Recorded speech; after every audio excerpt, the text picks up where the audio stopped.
Canadian Prime Minister Justin Trudeau has called the early fire season scary as several blazes are breaking out across the country. More than 400 fires are burning in almost every Canadian province in a warmer and drier than average spring. Canada is home to enormous swathes of boreal forest and is no stranger to wildfires. But the extent of the fires and how early in the year they are is causing alarm. This graph shows the number of hectares burnt as each of the last 8 wildfire seasons have progressed. Over 3.5 million hectares have already burnt in 2023.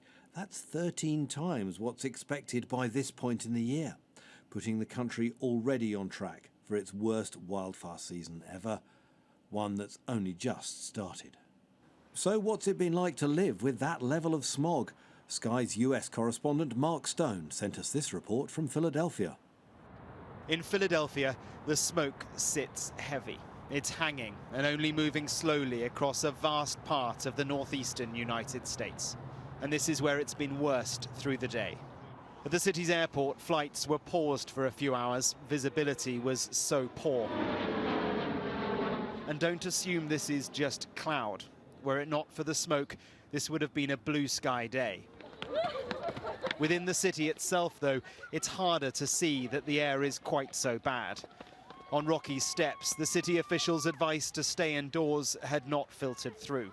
Are you worried? Does it overly concern you? Well, we did look into getting masks, the N95s this morning, but we're not that worried. Actually, today looks better than yesterday, even though they said it's worse. Yeah.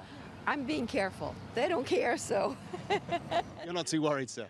I'm not worried. I never smoked in my life, so I guess I'm smoking a little bit. But The striking thing is that you can smell and feel the heaviness of smoke produced by wildfires well over 1,000 miles to the north of here. This is central Philadelphia, where the air quality index was well over 300 at one point.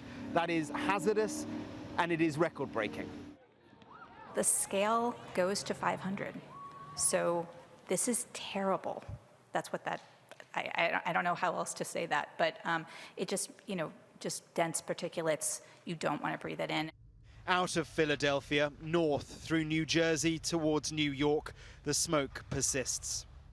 And this Manhattan time-lapse shows what New Yorkers have experienced. Scientists have concluded it represents the worst air pollution for America in recent history. The scale of the cause, the source, is just staggering. From Canada's west coast to its east coast, forests are burning. The country is set for its worst year on record already, and we are far from being at the peak of the season. In a time where our climate seems to be changing so fast, this is yet another hint that the consequences of extreme weather events impact well beyond where they hit. Mark Stone, Sky News in Philadelphia.